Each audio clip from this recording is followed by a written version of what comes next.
নমস্কার, ক্যালকাটা নিউজে আপনাদের স্বাগত। আমি শিলাদিত্য। শুরু করছি আপনার কথা।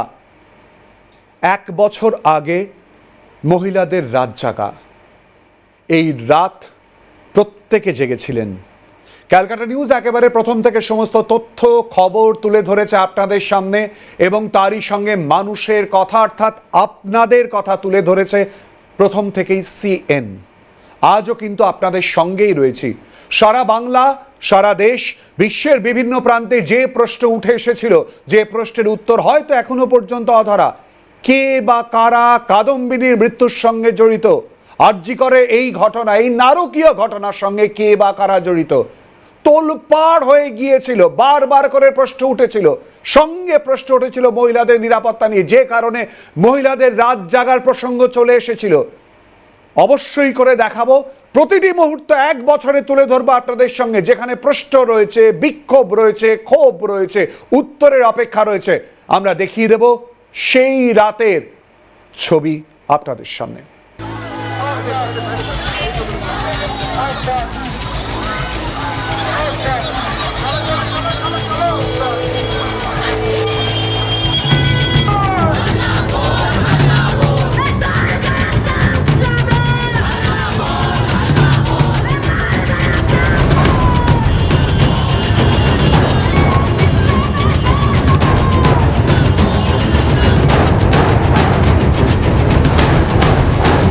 যে ছবি আপনাদের সামনে তুলে ধরলাম, অর্থাৎ রাত জাগা ছবি, নিশ্চয়ই আরও ছবি আপনাদের সামনে তুলে ধরবে, এবং তারই সঙ্গে শুধুমাত্র কি মহিলারা, শুধুমাত্র তারা রাত জেগেছিলেন, তারা প্রশ্ন তুলেছিলেন, নাকি আপনিও প্রশ্ন তুলেছিলেন? হ্যাঁ, আপনি প্রশ্ন তুলেছিলেন, আপনারা প্রশ্ন তুলেছিলেন, এবং তারই সঙ্গে 14ই আগস্ট যখন এই ঘটনা ঘটছে, মহিলাদের রাত জাগা চলছে, তখনই কিন্তু আরজি করে হঠাৎই ধুন্ধুমার কাণ্ড, তুলকালাম কাণ্ড ঘটে গেল।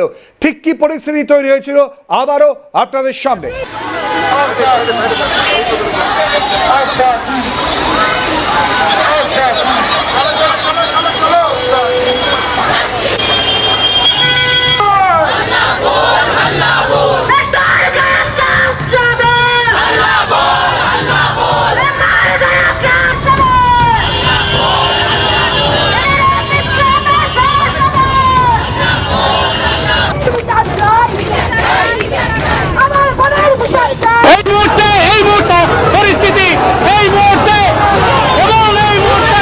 রণক্ষেত্র আরজি করের ছবি, অর্থাৎ ঠিক 1 বছর আগে 14ই আগস্ট মাঝরাতের ছবি আপনাদের সামনে তুলে ধরলাম।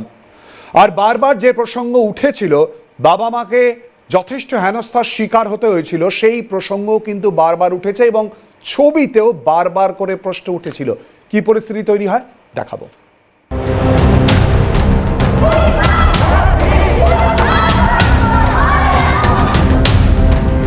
সাদা কাগজে সই করিয়ে নেওয়ার চেষ্টা, গায়ের জোরে প্রিন্সিপালের ঘরে ঢুকিয়ে নিয়ে যাওয়া বাবা মাকে, গাড়িতে উঠতে গেলে পুলিশের ধাক্কা, সর্বোপরি কাদম্বিনীর দেহ দাহ করার অদ্ভুত তাড়াহুড়ো। আরজি করে জুনিয়র চিকিৎসকদের আন্দোলনে যোগ দিয়ে একের পর এক বিস্ফোরক অভিযোগ তোলে কাদম্বিনীর পরিবার।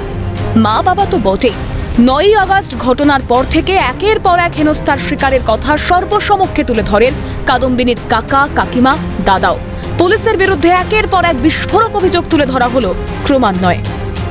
অভিযোগ 1, 10 তারিখ দুপুরের দিকে কাদম্বিনীকে দেখে বেরোনোর পরই মুখ্যমন্ত্রীর ফোন। তারপরই 15-16 চিকিৎসকে ভর্তি একটি ঘরে বন্দি করে রাখা হয় কাদম্বিনীর বাবা মাকে। সরাসরি সাদা কাগজে সই করিয়ে নেওয়ারও চাপ দেওয়া হয় প্রতি মুহূর্তে। সাংবাদিক বৈঠকে মুখ খুললেন কাদম্বিনীর কাকা। অভিযোগ 2, পুলিশের 6 লাখ সেমিনার হল, প্রায় 1.5 ঘন্টা ধরে শুধুমাত্র এ ঘর ও ঘর করিয়েছে কর্তৃপক্ষ, জানান কাদম্বিনীর কাকিমা। অভিযোগ 3, বারে বারে অধ্যক্ষের ঘরে নিয়ে যাওয়ার জন্য চাপ দিচ্ছিল পুলিশ। প্রথমে বাধা দিলেও পরবর্তীতে অধ্যক্ষের ঘরে যেতে বাধ্য হন কাদম্বিনীর বাবা মা। অভিযোগ 4, গাড়িতে উঠতে গেলে ধাক্কা মেরে ফেলে দেয় পুলিশ। পরবর্তীতে নিজেদের খরচে ম্যাটাডোর করে আসতে বাধ্য হয় পরিবার। অভিযোগ 5, টালা থানায় কাদম্বিনীর বাবা মা, রাস্তায় কাদম্বিনীর বাকি পরিবারের সদস্যরা। এদিকে পরিবারকে ছাড়াই গ্রিন করিডোরে বাড়িতে পৌঁছে যায় কাদম্বিনীর দেহ। অভিযোগ 6, 20 মিনিট নয়, বাড়ির সামনে প্রায় 1.5 ঘন্টা দাঁড়িয়েছিল কাদম্বিনীর দেহ। বাবা মা এমনকি পরিবারও নয়, কাদম্বিনীর দেহের তদারকিতে ছিলেন স্থানীয় কাউন্সিলর সহ শাসক নেতারা। অভিযোগ 7, সংবাদ মাধ্যমে কাউন্সিলরের দাবি ছিল পরিবারের অবস্থা সঙ্গীন থাকার দরুনই দেহ তদারকিতে ছিলেন খোদ কাউন্সিলর। এদিকে কাউন্সিলরের সমস্ত বক্তব্য মিথ্যাচার বলে দাগিয়ে দিলেন কাদম্বিনীর কাকিমা। অভিযোগ 8, ঘরে ঢুকে টাকা অফার করেছে পুলিশ। এটাই কি পুলিশের মানবিক দিক? অভিযোগ 9, মেয়ের দেহ দাহ হওয়ার আগে পর্যন্ত আশপাশ ঘিরে ছিল প্রায় 300 পুলিশ। দাহ হয়ে যাওয়ার পর মুহূর্তেই উধাও সকলে। অভিযোগ 10, দেহ দাহ করতে এত তাড়া ছিল কেন প্রশাসনের? প্রশ্ন তুলে সরব কাদম্বিনীর দাদা। জাস্টিস চাই দাবিতে রাজপথে, ঘাটে, প্রান্তরে সোচ্চার হয়েছে মানুষ। একের পর এক প্রশ্নবান পরিবারের। ক্যালকাটা নিউজ। আরজি করের এই ঘটনা সারা দেশে প্রশ্ন তুলে দিয়েছিল এবং বারবার করে আমরা দেখেছিলাম পশ্চিমবঙ্গের রাজনৈতিক মানচিত্রে দিনের পর দিন এ নিয়ে বক্তব্য, পাল্টা বক্তব্য চলে এসেছিল। আমরা দেখে নেব ঠিক কী বক্তব্য উঠে এসেছিল। কলকাতার প্রাণকেন্দ্রে একটা সরকারি হসপিটালের মধ্যে যদি একজন মহিলা চিকিৎসকের ক্ষতবিক্ষত দেহ এভাবে পাওয়া যায়, তাহলে এটা হত্যা ছাড়া আর কি? কলকাতার বুকে মহিলাদের কোনো নিরাপত্তা না থাকে, হসপিটালের মধ্যে যদি চিকিৎসকের নিরাপত্তা না থাকে, তাহলে পশ্চিমবঙ্গের গ্রামে গঞ্জে মানুষ কীভাবে নিরাপত্তাহীনতায় ভুগছেন এটা সহজেই অনুমেয়। মমতা বন্দ্যোপাধ্যায় তো যা বলার বলে দিয়েছেন এবং তিনি নিজে ব্যাপারটা দেখছেন এবং উনি বলেছেন নক্কারজনক ঘটনা, যে কেউ তদন্ত করলে ওর কোনো আপত্তি নেই। দোষীরা চিহ্নিত হয়, শাস্তি পায় এবং আমরা চাই একজনও কালপিট যাতে ছাড়া না পায়, তাদের বিরুদ্ধে দৃষ্টান্তমূলক ব্যবস্থা নেওয়া হোক। পরিবারের লোকও বলেছে যে মুখ্যমন্ত্রীর সাথে তাদের কথা হয়েছে, তারা চায় বিচার হোক এবং এটা নিয়ে রাজনীতিকরণ না হোক।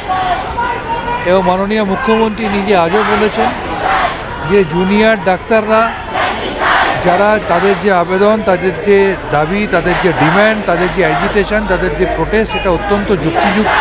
পুলিশ ওয়েলফেয়ার অ্যাসোসিয়েশনকে ব্যান করতে হবে এবং এই জন্যই সিভিক হয়েও সে পুলিশ ব্যারাকে থাকতো, 4th ব্যাটালিয়নে। না তো পুলিশ ব্যারাকে থাকার কথা নয়। কোনো আওয়াজ হলো না, কোনো চিৎকার চেঁচামেচি হলো না, তাহলে আইওকেও চেঞ্জ করতে হবে। এই জন্য আমরা বলছি বিচার বিভাগে তদন্ত চাই, কারণ যে অপরাধী সে কোনো তদন্ত করতে পারে না। স্বাস্থ্য দপ্তর এবং পুলিশ দুজনেই কাঠ গড়ায়। অপরাধ প্রমাণ হওয়া, অপরাধী, এগুলো সব ঠিক হলে আইনে যা শাস্তি আছে সেই শাস্তি হবে। এখন অপরাধটা কি আর অপরাধীটা কে, সেটা তো জাস্টিফাই হতে হবে।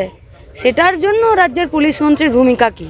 পরিবারটার সঙ্গে দেখা করলাম, একটু চোখে দেখা যায় না? একটি মেয়ে কষ্ট মষ্ট করে লেখাপড়া শিখিয়েছে, সেই মেয়েটি চলে গেল কার অপরাধে? এর কি বিচার হবে? ঘটনা যে আপনারা শুনেছেন, দেখেছেন, নির্ভয়া কাণ্ডের চাইতেও ভয়াবহ, তার চেয়ে কম ভয়াবহ না।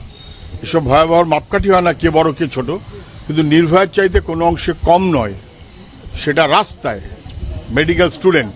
একটু আগেই যেটা দেখালাম, অর্থাৎ আরজি করের ঘটনায় পর প্রশ্নচিহ্ন 1 বছর আগে উঠেছিল, কিন্তু এই যে 1 বছর কেটে গেল, তারপরও তো প্রশ্ন উঠছে। রাজনৈতিকভাবে নানান বক্তব্য, পাল্টা বক্তব্য, কোথাও বা রাজনীতির রং লাগিয়ে দেওয়ার অভিযোগ, পাল্টা অভিযোগও কিন্তু উঠেছে এখনো 1 বছর হয়ে যাওয়ার পরও। 14ই আগস্ট রাত জাগার ডাক মহিলাদের যখন দেয়া হয়েছে, আজ যখন চলছে, একটু পরে শুরু হবে, তখনও কিন্তু একই প্রশ্ন রাজনৈতিকভাবে তোলা হচ্ছে। ঠিক কি বক্তব্য আজকের তারিখে দাঁড়িয়ে উঠে আসছে শোনাবো। সারা বাংলার মানুষ আরজি করের এই নৃশংস ঘটনার প্রতিবাদ করে অপরাধীদের জন্য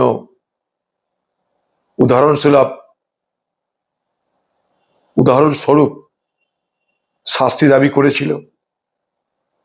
তার জন্য নাগরিক আন্দোলন হয়েছে। ভয়ের বাবা মা দেখুন কোন পার্টির সঙ্গে গেল সেটা আমার কাছে এই মুহূর্তে বড় কথা নয়, কারণ তারা বিচার চাইতে যাকে পাচ্ছে তাকে আঁকড়ে ধরতে চাইছে। তারা তাদের মেয়ের, একমাত্র মেয়ের অপরাধীদের শাস্তি চাই, সেখানটাই তারা বাছবিচার না করে যাকে মনে করছে তাকে আঁকড়ে ধরবার চেষ্টা করছে। বিরোধী করি, আমরা শান্তিপূর্ণভাবে আন্দোলন করছিলাম। অভয়ার মায়ের বাবার ডাকে আমরা সাড়া দিয়ে আমরা রাস্তায় নেমেছিলাম।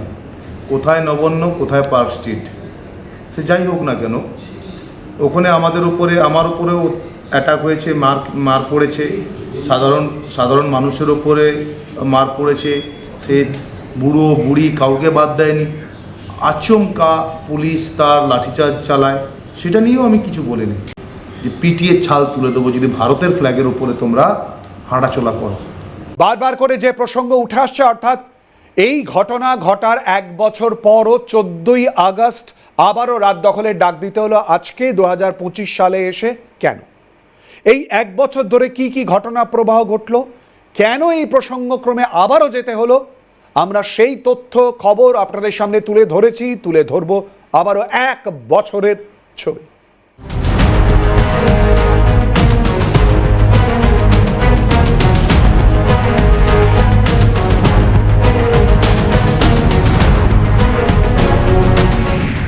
গত বছরও এই সময় জীবন ছিল স্বাভাবিক, কিন্তু 9ই আগস্টের সকাল বদলে দিয়েছে সবকিছু। নৃশংসতার বলি হয়ে সুস্থ জলজ্যান্ত মেয়েটা চলে গিয়েছে অনেক দূরে। এমন নৃশংস ঘটনার পর থেকে মেয়ের ন্যায় বিচারের দাবিতে পথে কাদম্বিনীর বাবা মা।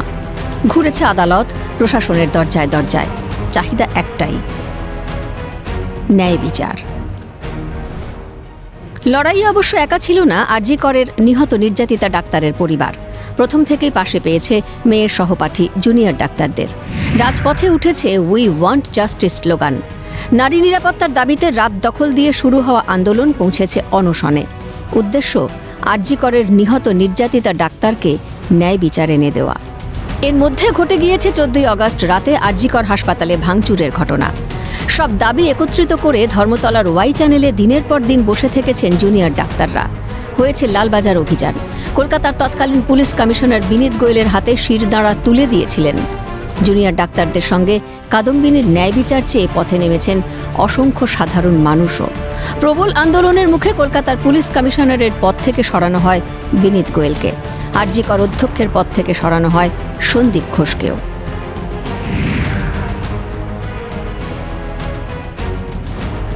আরজি কর কাণ্ডের তদন্তে নেমে সিভিক ভলান্টিয়ার সঞ্জয় রায়কে গ্রেফতার করেছিল কলকাতা পুলিশ। পরবর্তী সময়ে কলকাতা হাইকোর্টের নির্দেশে তদন্তভার হাতে নেয় সিবিআই।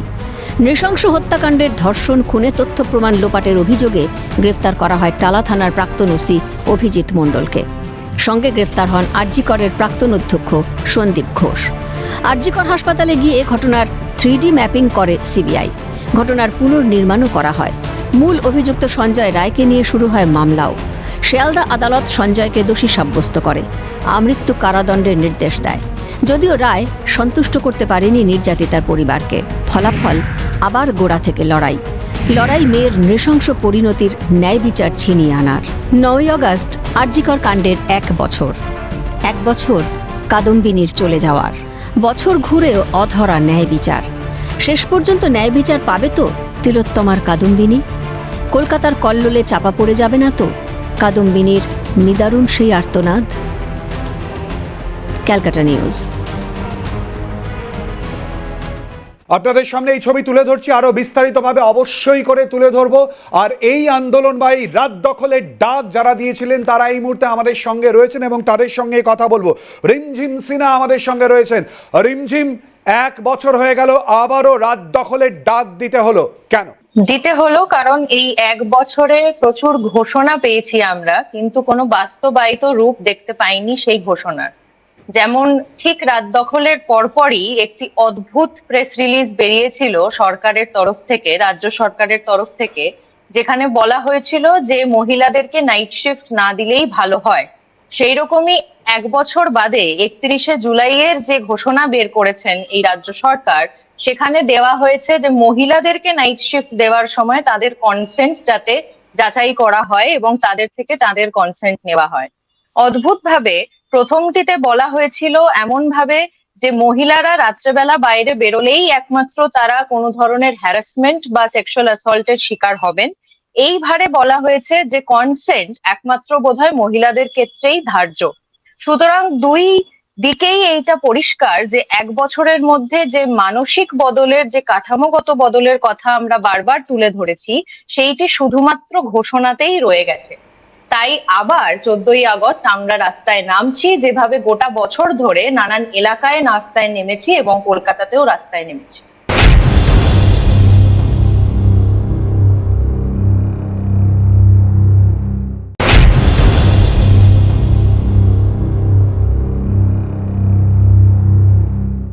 যেখান থেকে এই ঘটনার সূত্রপাত, যেটা না ঘটলেই সবসময় ভালো হতো, সেই আরজিকর, যে ছবি আমরা এই মুহূর্তে তুলেও ধরছি, সেই আরজিকরের 1 বছর পরের ছবি মূলত ঠিক কি, তার প্রতিবেদন তুলে ধরেছে আজ আমাদের প্রতিনিধি।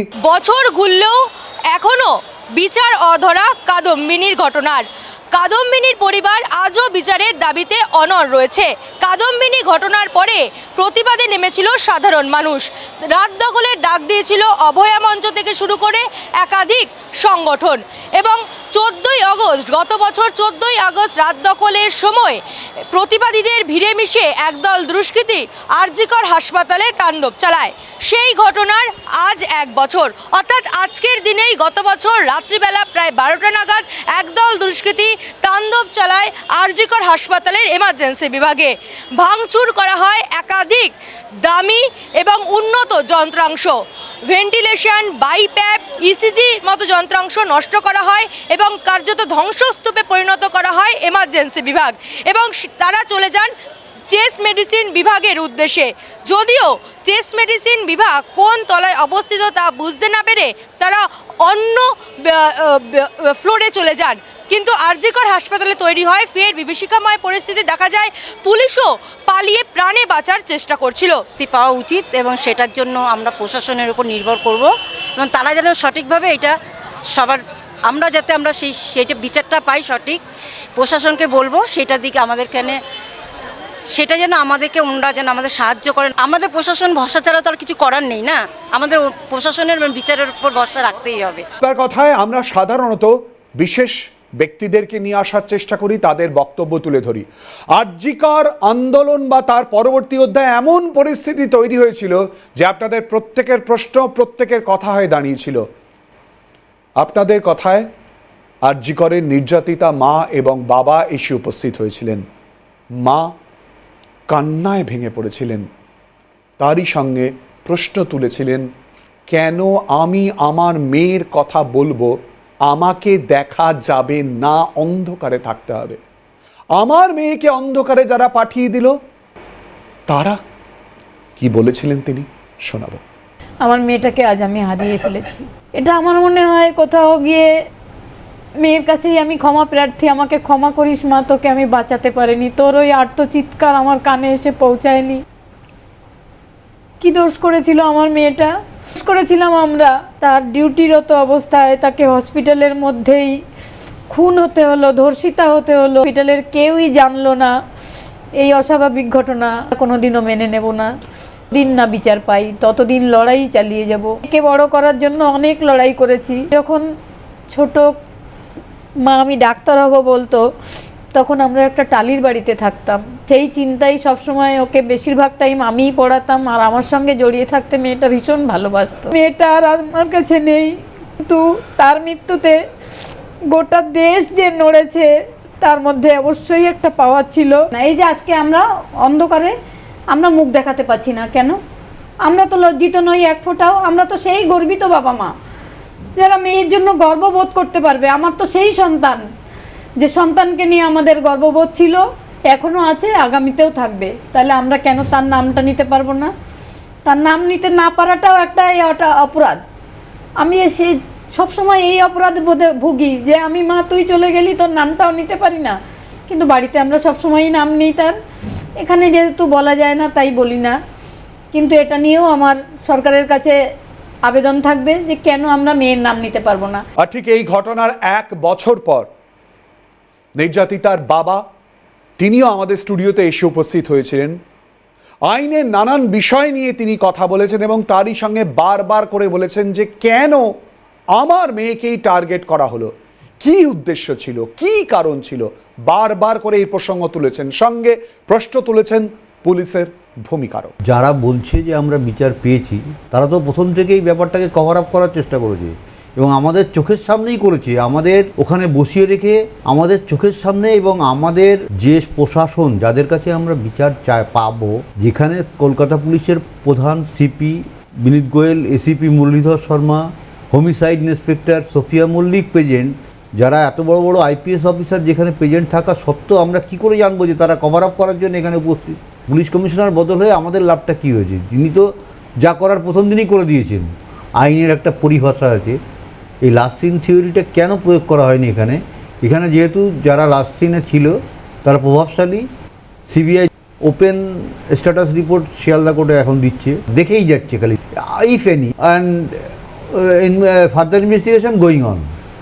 প্রতিটা কথাতে প্রতিটা জায়গায় ওরা এই কথাটা লিখে দিয়েছে। তাহলে যখন চার্জশিট দিল তখন এত বড় বড় কথা কেন তারা লিখলো? রাত দখলের ডাক যারা 1 বছর আগে দিয়েছিলেন আবারও 1 বছর পর দিলেন, তারই মধ্যে অন্যতম শতাব্দী দাস। শতাব্দী, 1 বছর পর আবারও রাত দখলের ডাক দিতে হলো কেন? 14ই আগস্টের রাত দখল তো একটা ঐতিহাসিক ব্যাপার হয়েছে, এবং সেই কারণে যদি আমাদের আন্দোলনকে আমরা সাফল্যমণ্ডিত বলতেও পারতাম, তাহলেও সেটার অবশ্যই এই দিনটাকে মনে রাখার জন্যই এই রাতটা প্রত্যেক বছর পালিত হওয়া উচিত। কিন্তু এখন 1 বছরের শেষে আমরা যেটা দেখছি, সরকারের সাথে আমাদের যে বোঝাপড়ার জায়গাটা ছিল, সেখানে আমরা যা যা চেয়েছিলাম তার বিন্দুমাত্র কণামাত্র কিছু পূর্ণ হয়নি। আমরা একদিকে চেয়েছিলাম যে ঘটনা থেকে এটার সূত্রপাত হয়েছিল, সেই আরজি করের ঘটনায় নিহত ধর্ষিত মেয়েটির ন্যায় বিচার, সেটা আমরা সঠিকভাবে পেয়েছি বলে মনে করি না। যদি আমরা ধরেও নিই যে সঞ্জয় রায় একমাত্র ধর্ষক, তাহলেও এটা খুবই স্পষ্ট ছিল যে ধর্ষণ ধামাচাপা দেওয়ার ক্ষেত্রে অনেকের ভূমিকা ছিল, অনেকে সক্রিয়ভাবে ধামাচাপা দেওয়ার চেষ্টা করেছিল, তাদেরকে এখনো পর্যন্ত প্রশ্রয় দিয়ে আসা হচ্ছে বলে আমাদের মনে হচ্ছে। তাদের শাস্তির কোনো ব্যবস্থা সরকার করছে না। অন্যদিকে রাত দখল, আমাদের যে মঞ্চ, লিঙ্গ আন্দোলনের যে মঞ্চ, রাত দখল ঐক্য মঞ্চ, তার তো অভয়ার ন্যায় বিচার ছাড়াও আরও দাবি ছিল যাতে ভবিষ্যতে এই ধরনের ঘটনা না ঘটে, কি করলে মেয়েরা, ট্রান্স এবং কুয়ার মানুষেরাও সেই সঙ্গে সুরক্ষিত থাকবেন, সেই সংক্রান্ত দাবি সনদও আমরা মুখ্যমন্ত্রীর কাছে পেশ করেছিলাম আইন মন্ত্রক মারফত। কিন্তু যা যা আমরা বলেছিলাম, কর্মক্ষেত্রে যে সুরক্ষার কথা বলেছিলাম, আইসিসিকে কার্যকর করার কথা, সক্রিয় করার কথা বলেছিলাম, এবং একটা বিস্তারিত একটা প্রস্তাব ছিল তার মধ্যে, তো সেই কিছুই সরকার পূর্ণ করেননি। সরকার কিছু গিমিকবাজির দিকে গেছেন, অপরাজিতা বিল ইত্যাদি, যেগুলো আমাদের দাবি ছিল না। ফলে রাত দখল তো আমাদের আবারও করতেই হতো, যতদিন না মেয়ে, ট্রান্স এবং কুয়ার মানুষ সুরক্ষিত বোধ করবেন, ততদিন 14ই আগস্টে রাত দখল হতে থাকবে। আর ঠিক এই ঘটনার 1 বছর পর এই আন্দোলনের মুখ বলতে যাদেরকে আমরা দেখেছিলাম, অর্থাৎ বিভিন্ন ক্ষেত্রের মানুষ যেমন ছিলেন, তার পাশাপাশি জুনিয়র চিকিৎসকরা তারাও উপস্থিত ছিলেন। আমরা কথা বলেছিলাম অনিকেত মাহাতো এবং আশফাকুল্লাহ নাইয়ার সঙ্গে। তাদেরকে আমরা সরাসরি প্রশ্ন করেছিলাম যে 1 বছর হয়ে যাবার পর কি পাওয়া গেল। তাদের কি উত্তর উঠে আসে শোনাবো। বিচার পাইনি তো, সত্যি তো, অভয়ার কোথায় বিচার পেয়েছি? 9ই আগস্ট কি ঘটেছিল, কেন এই রকমের ঘটনা ঘটলো, সেই সত্যের কাছাকাছি আমরা পৌঁছতে চেয়েছিলাম। তাহলে সেই দোষীদের গ্রেপ্তার চেয়েছিলাম যে অভয়া ন্যায় বিচার পাক। তাহলে সেই পাওয়ার জায়গা এখনও আছে। যখন এই আন্দোলন এই দাবি আমরা যখন তুলেছিলাম আরজি কর মেডিকেল কলেজের অভ্যন্তর থেকে, যে আরজি কর দিচ্ছে ডাক, অভয়া বিচার পাক, নাগরিক সমাজ তাতে সম্পৃক্ত হয়েছিল। তাহলে সেই নাগরিক সমাজকে সাথে নিয়ে আমরা কিছু দাবি দাওয়া নিয়ে এই আন্দোলন শুরু করেছিলাম। সেই চলমান অভয়া আন্দোলনের রেস ধরে আজকের জায়গাতে বলতে হয় যে স্বাভাবিকভাবেই আজ কলেজগুলোতে যে থ্রেড কালচার, যে রেগিং, যে অপসংস্কৃতির চর্চা, তাহলে যার ফল অভয়া, যার ফল আজকের কসবার ল কলেজের ঘটনা এবং অগণিত ঘটনা পশ্চিমবাংলার বুকে। তাহলে এই জায়গাগুলোকে আমরা যতক্ষণ না একটা সুনির্দিষ্ট ফলাফলের জায়গাতে নিয়ে যেতে পারছি, অভয়ার জাস্টিসের জায়গায় নিয়ে যেতে পারছি, ততদিন অবধি এই আন্দোলন আমাদের দিক থেকে আমরা চালিয়ে যাব। আটকাতে পারলাম কি পারলাম না, এটা তো ভবিষ্যৎ বলবে, সময়ের হিসেব করে দেখা যাবে কতটা আটকাতে পারলাম। কিন্তু আটকানোর দায়িত্ব যাদের ছিল, এই প্রশ্নটা আমার মনে হয় এত সুন্দর আপনি ফ্রেম করলেন। এই প্রশ্নটা সরাসরি একদম যিনি নবান্ন সভাগৃহে বললেন যে ওরা ওদের ঠিক আছে, ওদের ব্যাপারটা দেখছি, বা কী বা করে ফেলেছে বাচ্চা ছেলেরা, যে সংস্কৃতি, আপনি যদি আরজি করেই বলেন যাদের থ্রেড কালচারের লিস্ট আপ করা হয়েছিল, তাদের যদি কার্যকলাপ আপনি দেখেন, আপনি জাস্ট অবাক হয়ে যাবেন। এই ঘটনা নিয়ে বারবার প্রশ্ন উঠেছিল পুলিশের ভূমিকা নিয়ে নাম করা থেকে শুরু করে বিভিন্ন ক্ষেত্রে তদন্ত প্রক্রিয়া, তদন্তে প্রভাবিত করার অভিযোগ বারবার করে উঠেছিল। পুলিশের ভূমিকা নিয়ে কেন প্রশ্ন উঠেছিল? আপনাদের নিশ্চয়ই মনে রয়েছে যে আন্দোলন এমন জায়গায় পৌঁছেছিল, দাবি যা যা ছিল তার মধ্যে অন্যতম ছিল যে কলকাতার পুলিশ কমিশনারকে বদল করতে হবে। বদল করা হয়েছিল। ঠিক কি প্রশ্ন উঠেছিল, কি পরিস্থিতি তৈরি হয়েছিল? লালবাজারের সামনে আন্দোলন নিশ্চয়ই আপনাদের মনে রয়েছে।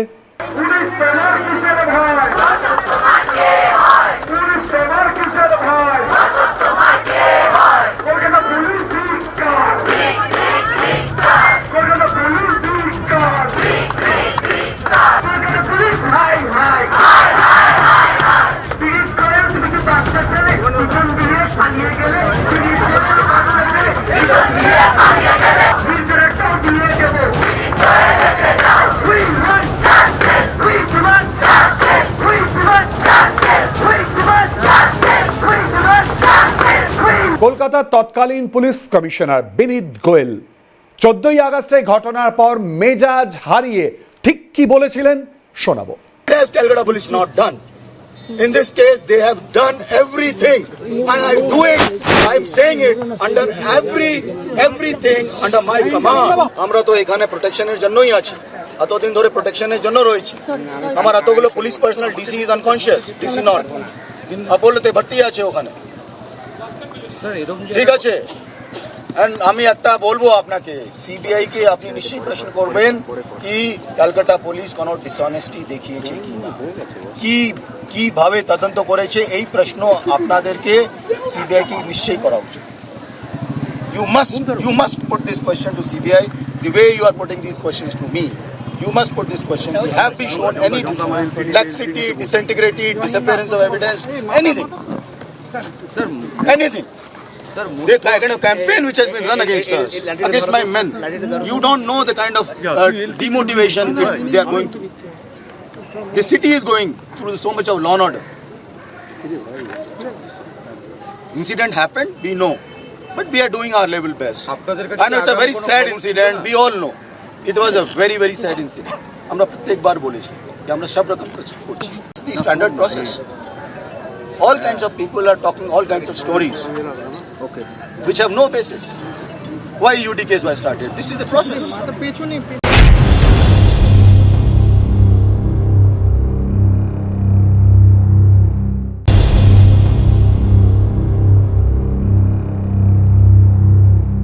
আগে আপনাদের সামনে যে কথা বা যে প্রতিবেদন তুলে ধরলাম, যাতে পুলিশের ভূমিকা নিয়ে প্রশ্ন উঠেছে। আরজি করে আন্দোলনের ক্ষেত্রে যদি আপনারা দেখেন যে যে দাবি, যে বক্তব্য উঠে এসেছিল, আপনাদের নিশ্চয়ই মনে রয়েছে নবান্নে একাধিকবার বৈঠকের জায়গা। আমরা দেখেছিলাম মুখ্যমন্ত্রী মমতা বন্দ্যোপাধ্যায় তিনি স্বাস্থ্য ভবনের ঠিক সামনে চলে এসেছিলেন এবং আন্দোলন যারা করছিলেন তাদের সঙ্গে কথা বলেছিলেন। কিন্তু ছাত্রদের তরফ থেকে যে বক্তব্য রাখা হয়েছিল তার মধ্যে অন্যতম গুরুত্বপূর্ণ ছিল হচ্ছে থ্রেট কালচার। এই থ্রেট কালচার শব্দবন্ধ রাজ্যে চলে আসে এবং এখান থেকেই প্রশ্ন উঠতে শুরু করে, কে জড়িত, কারা জড়িত, কার প্রশ্রয়ে, কাদের প্রশ্রয়ে, কেন রমরমার জায়গা তৈরি হলো, কে এই রমরমায় সাহায্য করেছিল, সেখান থেকে পরিণতিতে কেনই বা আরজি করার প্রসঙ্গ উঠে এলো দেখাবো। সোনার বাংলায় এখন দুর্নীতির সঙ্গে পাল্লা দিয়ে দাদাগিরি অর্থাৎ থ্রেট কালচারের রমরমা। কাদম্বিনীর নির্মম মৃত্যুতে পর্দা ফাঁস হচ্ছে সেই সব তথ্যের। এতদিন শোনা গিয়েছিল জুনিয়র ডাক্তাররাই এই হুমকি সংস্কৃতি বা থ্রেট কালচারের সম্মুখীন হয়েছেন, কিন্তু এখন প্রকাশ্যে আরও চাঞ্চল্যকর তথ্য। শুধু জুনিয়র নয়, থ্রেট কালচারের ভুক্তভোগী সিনিয়র চিকিৎসকেরাও। 2018 সালে থ্রেট সিন্ডিকেটের কবলে পড়েন ডাক্তার বিশ্বজিৎ ভাদুড়ী। থ্রেট দেওয়ার অভিযোগ তৎকালীন মেডিকেল কাউন্সিলের সভাপতি তথা তৃণমূল বিধায়ক ডাক্তার নির্মল মাঝির বিরুদ্ধে। সেই সময় এক শিশুর মৃত্যুতে গাফিলতির অভিযোগ ওঠে পেডিয়াট্রিক সার্জন বিশ্বজিৎ ভাদুড়ীর বিরুদ্ধে, কিন্তু পরবর্তীকালে আদালতে নির্দোষ প্রমাণিত হন তিনি। ডক্টর ভাদুড়ীর অভিযোগ, ডাক্তার নির্মল মাঝি তার রেজিস্ট্রেশন বাতিল করে দেওয়ার হুমকি দিয়েছিলেন। যদিও এ বিষয়ে ডাক্তার নির্মল মাঝির সঙ্গে ফোনে যোগাযোগের চেষ্টা করা হলেও তিনি ফোন না ধরায় তার কোনো প্রতিক্রিয়া পাওয়া যায়নি। একই সঙ্গে ডাক্তার ভাদুড়ী জানান লবি কালচার চলছে। আমাদের এটা আটকাতে হবে। জুনিয়র ডাক্তারদের দাবির মতো তিনিও জানালেন একটা পরিষ্কার পরিচ্ছন্ন ভাবমূর্তি থাকা মেডিকেল কাউন্সিল দরকার। প্রসঙ্গত ডাক্তার ভাদুড়ি ডাক্তারিতে জার্মানি থেকে 2টি ডিগ্রি নিয়ে দেশে ফিরেছিলেন। ডক্টর ভাদুড়ির অভিযোগ তাকে থ্রেট দিয়েছিলেন ডাক্তার সুদীপ্ত রায়ও। তাকে ফেক সার্জন বলে দাগিয়ে দেওয়া হয় বলে অভিযোগ ডাক্তার বিশ্বজিৎ ভাদুড়ির। এ যেন কেঁচো খুঁড়তে কেউটে। দুর্নীতি, অনাচার, থ্রেড সিন্ডিকেটে বহুকাল ধরেই জর্জরিত বাংলার স্বাস্থ্য, অথচ স্বাস্থ্যই নাকি সম্পদ। তবে কি বাংলার প্রশাসনের স্বাস্থ্যের চেয়ে সম্পদেই নজর ছিল বেশি? তাই কি এতদিন ধরে থ্রেড সিন্ডিকেট, দুর্নীতি চলেছে অবাধে? কিন্তু কাদের বলে বলিয়ান হয়ে এই থ্রেড সিন্ডিকেটের রমরমা? নেপথ্যে কাদের হাত? জবাব চাইছে বাংলা। নিয়োগ দুর্নীতি কাণ্ডে ভুয়ো শিক্ষক দেখেছে রাজ্য। রাজ্যে কি তৈরি হয়েছে ভুয়ো চিকিৎসকও? মেডিকেল কলেজগুলোতে ট্রেড কালচার সামনে আসতেই অভিযোগ উঠেছিল প্রশ্নপত্র ফাঁসে। সেই প্রশ্ন দেখেই একাংশের মেডিকেল পড়ুয়া পাশ করত বলেও অভিযোগ। কিভাবে কাজ করত ট্রেড সিন্ডিকেট, কারাই বা টার্গেট ছিল? মুখ খুললেন জুনিয়র চিকিৎসক শুভদীপ বসু। ওয়াকিবহাল মহল মনে করছে আগে থেকে প্রশ্ন জেনে ডাক্তারি পরীক্ষায় পাশ করা কার্যত ভুয়ো চিকিৎসকই তৈরি হওয়ার সামিল। আন্দোলনকারী জুনিয়র চিকিৎসকেরাও বারে বারে অভিযোগ করেছেন একাংশের মেডিকেল পাশ করাদের মধ্যে চিকিৎসা শাস্ত্রের ন্যূনতম জ্ঞান নেই। সাধারণ সেলাই করতেও তাদের হাত কাঁপে। তাহলে কি পশ্চিমবঙ্গের স্বাস্থ্যের ভবিষ্যৎ অনিশ্চিত? অযোগ্যদের হাতেই থেকে যাবে স্বাস্থ্য? আপনাদের নিশ্চয়ই মনে রয়েছে নবান্নের তরফ থেকে বার্তা দেয়া হয় বৈঠক করার জন্য, যারা এই আন্দোলন করছিলেন তাদের সঙ্গে বৈঠক করার জন্য। সেই বার্তা দেওয়ার জন্য মুখ্যমন্ত্রী মমতা বন্দ্যোপাধ্যায় নিজে চলে এসেছিলেন সল্টলেকে। সেই ছবিও আপনাদের সামনে ক্যালকাটা নিউজ তুলে ধরেছিল এবং তারই সঙ্গে নবান্নে বৈঠকে যাতে তারা যান তার জন্য বাসও পাঠানো হয়েছিল। যাবেন যাবেন না, জিবি বৈঠকের সিদ্ধান্ত নেওয়া হবে, এরকম অনেক পরিস্থিতি তৈরি হয়েছিল। তারপর আমরা বৈঠকের ক্ষেত্রে প্রসঙ্গে যেটা বারবার করে উঠে এসেছিল, লাইভ স্ট্রিমিং করতে হবে, যেখানে তারা অনড় অবস্থান নিয়েছিল। বৈঠক শুরু হবে কি হবে না, সময় পেরিয়ে যাচ্ছে, তারপরও বৈঠক হয়েছিল এবং সেই জায়গায় দাঁড়িয়ে নবান্ন যারা আন্দোলন করছেন তাদের মধ্যে একটা দড়ি টানাটানির পরিস্থিতি তৈরি হয়েছিল। বৈঠক হয়েছিল, সিদ্ধান্তের কথা এসেছিল, দৃপ্ত কণ্ঠে সেই বৈঠকে নানান প্রসঙ্গ তোলা হয়েছিল। কিন্তু তারপরই বা কি হলো দেখাবো। যদি সত্যি কেউ দোষী হয়, দোষীরা শাস্তি পাবে। দোষীরা কেউ আমার বন্ধু নয়, দোষীরা কেউ আমার শত্রুও নয়। এই ঝড় জলের মধ্যে আপনারা যেভাবে বসে আছেন, আমার মানসিকভাবে কষ্ট হচ্ছে। আমিও কিন্তু রাতের পর রাত ঘুমাইনি। আপনারা যখন রাস্তায় থাকেন আমাকেও কিন্তু পাহারাদার হিসেবে জেগে থাকতে হয়। যদি কেউ দোষী হয় তিনি নিশ্চয়ই শাস্তি পাবেন এবং আমি চাই তিলোত্তমার বিচার হোক। আমিও কিন্তু 2 ঘন্টা তোমাদের জন্য অপেক্ষা করছি। তোমাদের প্রত্যেককে ছাতা দেওয়া হয়েছে, সামনে বসার ব্যবস্থা করা হয়েছে। তোমরা ভিজবে না, আমার এটা অনুরোধ থাকলো। আমি তোমাদের জন্য সব অ্যারেঞ্জমেন্ট করে রেখেছি, প্লিজ এসো তোমরা। আমি তোমাদের অনুরোধ করবো তোমরা এসো। যদি মিটিং করতে ইচ্ছে না করে তোমরা একটা চা খেয়ে যাও। আজকে আমরা আপনার কাছে এসেছি ম্যাডাম কথা বলার জন্য। ম্যাডাম এসো না, আসছো না কেন, ভেতরে ঢুকছো না কেন? ম্যাডাম একটু বুঝুন ম্যাডাম, আমাদের ওই ভিডিও টিম ম্যাডাম আমরা যদি নিয়ে না যেতে পারি, যারা আমাদের এই যে আমরা জিজ্ঞেস করলেন ম্যাডাম আমরা কেন বৃষ্টিতে ভিজছি, কারণ ম্যাডাম আমাদের যারা এখন ওখানে ব্যাচমেটরা, বন্ধুরা, শোনো আমি একটা কথা বলি, তারা তো তোমাদের ট্রাস্ট করে পাঠিয়েছে। তোমাদের আসার কথা ছিল 15 জন, তোমরা এসছো 40 জন। আপনাদের নিশ্চয়ই মনে রয়েছে মাত্র কয়েকদিন আগে 9ই আগস্ট এই দিনটি চলে গিয়েছে। 8ই আগস্ট রাতে মর্মান্তিক ঘটনা, মর্মান্তিক পরিণতি, দুর্বিষহ পরিস্থিতি, কথা বলার অপেক্ষা রাখে না। যে ঘটনা পশ্চিমবঙ্গের মাটিতে ঘটবে কেউ প্রত্যাশা করেনি, কাদম্বিনী ধর্ষণ এবং তারপর মৃত্যুর ঘটনা। কিন্তু 8ই আগস্ট পুরো বিষয়টা সামনে আসেনি, সামনে এসেছিল 9ই আগস্ট। একদম প্রথম থেকে ক্যালকাটা নিউজ আপনাদের সামনে তুলে ধরেছিল কাদম্বিনীর এই মৃত্যুর ঘটনা, যেখানে প্রশ্ন বারবার করে উঠেছিল। ঠিক সেই জায়গাতে দাঁড়িয়েই কিন্তু বারবার করে প্রশ্ন উঠেছিল। এবং 1 বছর পর 9ই আগস্ট আবারও তার বাবা মার সঙ্গে আমরা কথা বলি। আমাদের প্রতিনিধি রেশমি গিয়েছিল। রেশমি কাদম্বিনীর বাবা মার সঙ্গে কথা বলে। ঘর জোড়া নানান ছবি, নানান ঘটনা, বারবার করে সেই স্মৃতির কথা চলে আসে, প্রিয় ফুল, প্রিয় গাছের কথা। আমাদের প্রতিনিধি রেশমিকে ঠিক কি জানিয়েছিলেন কাদম্বিনীর বাবা মা দেখাবো। ঠিক 1 বছর আগেই আরজি করে ঘটেছিল বিভীষিকাময় ঘটনা। আজ 9ই আগস্ট আরজি করের কালো দিন। আজকের দিনেই হত্যা করা হয়েছিল এক পড়ুয়া চিকিৎসককে, যা নাড়া দিয়েছিল গোটা বিশ্বকে। ঘটনার 1 বছর অতিক্রান্ত। কেমন আছেন কাদম্বিনী আজ? কাদম্বিনীর বাড়িতে কাদম্বিনীর রেখে যাওয়া বইগুলোর অবস্থা কীরকম? কাদম্বিনীর ঘর কীরকম রয়েছে? কি বলছেন কাদম্বিনীর মা বাবা? কিভাবে কাটছে তাদের এই গোটা 1 বছর লড়াই করে? জানবো আজ কাদম্বিনীর মৃত্যুবার্ষিকীতে।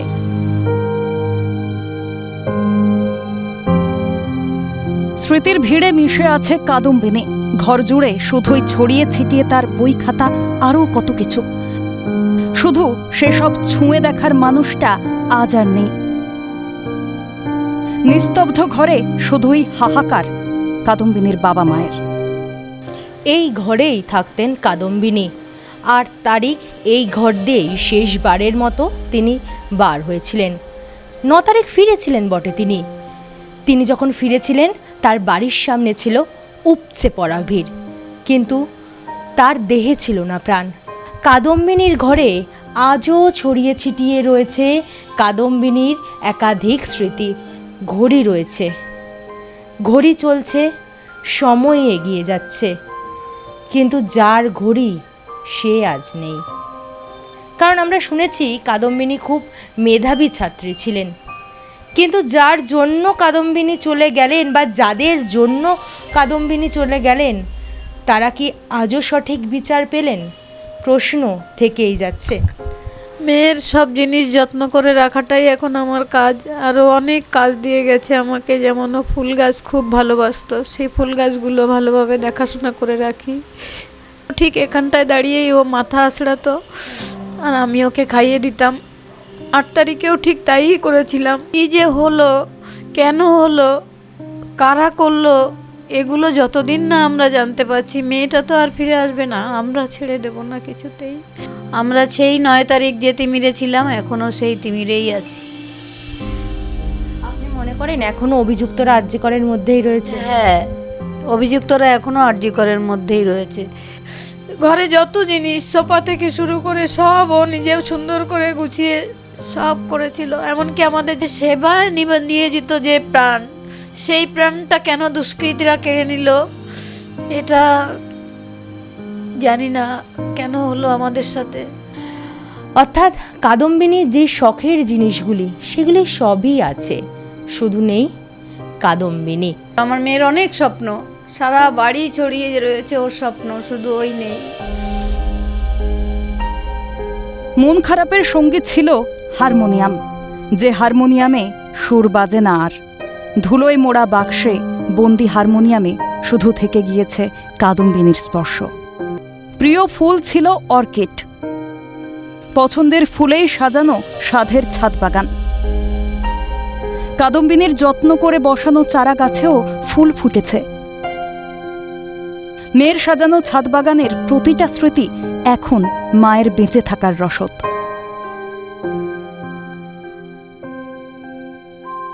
তার প্রিয় ফুল ছিল অর্কিড। অর্কিডের গাছ লাগিয়েছিল সে। অর্কিডের যে ফুলগুলি সেগুলি এখন ধরেছে। ফুলের মতোই সুন্দর ছিল কাদম্বিনীর মন। সেখানে গিয়ে ওই অর্কিড গাছটা কিনে এনেছিল। ওই অর্কিড গাছে এখনও ফুল ধরেনি, কিন্তু যে কিনে এনেছিল সে আর নেই। ফুলগুলোর মধ্যেই ও হয়তো বেঁচে আছে, কোথাও না কোথাও তো আছে। যেখানেই থাকিস মা, ভালো থাকিস।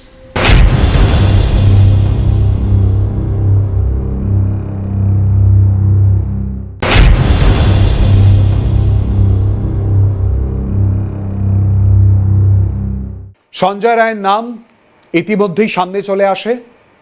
এখনো পর্যন্ত গ্রেফতার যাকে করা হয়েছে এবং তারই সঙ্গে তদন্তে কোথায় দাঁড়িয়ে রয়েছে পুরো বিষয়ে সেদিকে কিন্তু নজর রাখা হচ্ছে। আর এই সঞ্জয় রায়ের নাম সামনে চলে আসতেই বারবার করে প্রশ্ন উঠেছিল কি করে এই ঘটনা ঘটালো। একজন যে কথা বলে এসেছে বিভিন্ন ক্ষেত্র থেকে, বিভিন্ন মহল থেকে, আন্দোলনকারীদের তরফ থেকে এবং বিভিন্ন মহল থেকে বারবার করে প্রশ্ন উঠেছে একজন এই ঘটনা ঘটাতে পারে কি।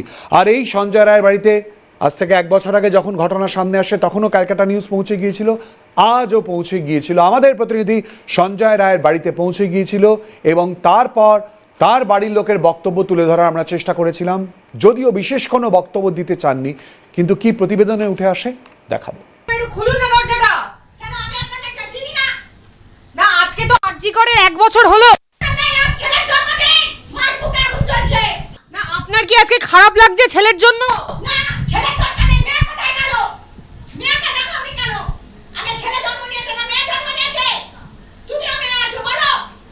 গোটা দেশ আপনার ছেলের বিরুদ্ধে কথা বলছে।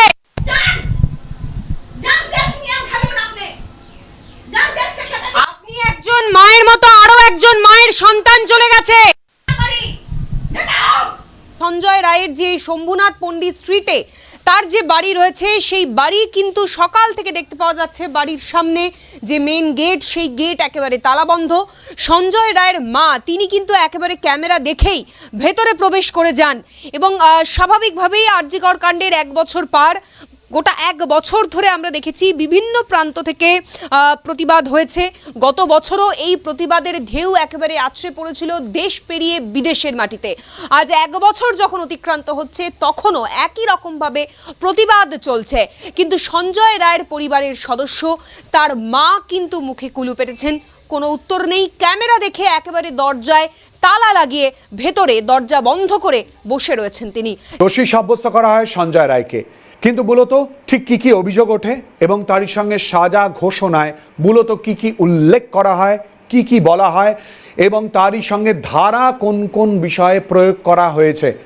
ফাঁসি কিন্তু হলো না, তারই সঙ্গে আমৃত্যু কারাদণ্ড, সেই ধারা এবং তারই সঙ্গে নির্দেশ আপনাদের সামনে। মৃত্যুদণ্ড নয়, আরজিকর ধর্ষণ ও খুন কাণ্ডে দোষী সাব্যস্ত সঞ্জয় রায়ের আমৃত্যু কারাবাসের নির্দেশ আদালতের। যতদিন সঞ্জয় বাঁচবেন ততদিন থাকতে হবে জেলের ভিতরেই, এমনটাই নির্দেশ শিয়ালদা আদালতের বিচারক অনির্বাণ দাসের। মূলত ভারতীয় ন্যায় সংহিতার 64, 66 এবং 103-এর 1 ধারায় দোষী সাব্যস্ত হয় সঞ্জয় রায়। ভারতীয় ন্যায় সংহিতার 103-এর 1 ধারায় দোষী সাব্যস্ত সঞ্জয় রায়, এই ধারায় সঞ্জয়কে আমৃত্যু কারাদণ্ড দেওয়া হয়। ভারতীয় ন্যায় সংহিতার 66 ধারায় সঞ্জয় রায়কে যাবজ্জীবন কারাবাসের নির্দেশ আদালতের, সঙ্গে দিতে হবে 50,000 টাকার জরিমানা। জরিমানা অনাদায় অতিরিক্ত 5 মাসের কারাবাসের নির্দেশ।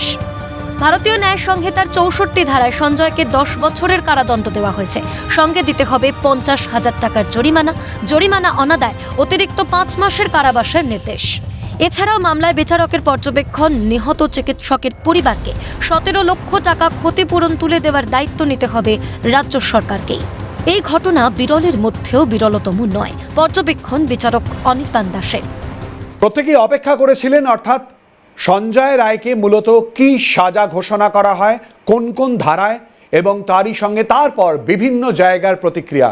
অবশ্যই করে সাধারণ মানুষ, আপনার কথায় যা আমরা তুলে ধরার চেষ্টা করছি, সাধারণ মানুষের ভুরি ভুরি বক্তব্য উঠে আসে, সেই বক্তব্য আপনাদের সামনে তুলে ধরব এবং রাজনৈতিক মহলের বক্তব্য একই সঙ্গে উঠে আসে। এই রায়দানের পরিপ্রেক্ষিতে কখনো সমর্থন নয়, কখনো প্রশ্ন এবং কখনো প্রশ্নের ওপরে আরো অনেকগুলো জায়গা উঠে আসে, বিশেষ করে রাজনৈতিকভাবে। মূলত কোথায় দেখাবো।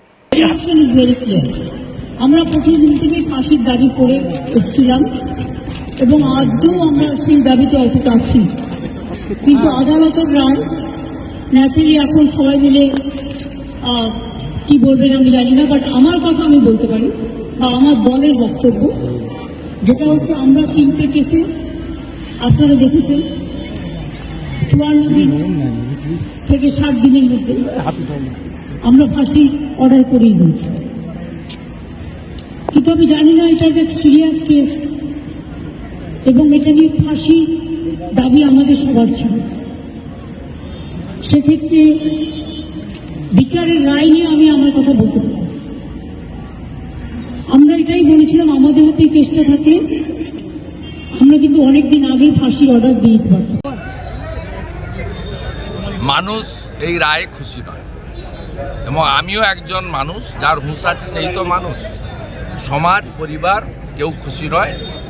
ভারতীয় ন্যায় সংহিতাতে ক্যাপিটাল পানিশমেন্ট দুভাবে ছিল, আছে একটা মৃত্যুদণ্ড, একটা আজীবন কারাদণ্ড।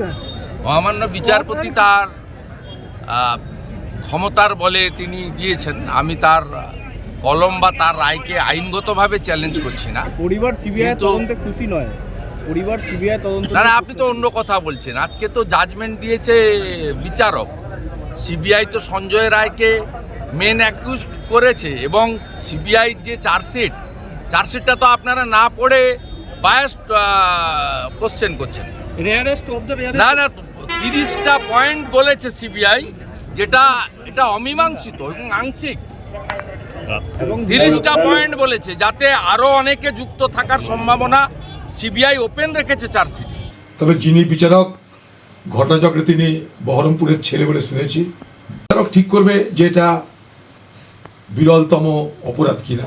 বলে না যে আলো জ্বললো, বাজনা বাজলো, কিন্তু কাজের কাজ কিছু হলো না, সেই রকমই আমার মনে হচ্ছে সবই হলো, কিন্তু এটা অতৃপ্তি যেন, মানে অসন্তুষ্টি আমার নিজের ব্যক্তিগতভাবে।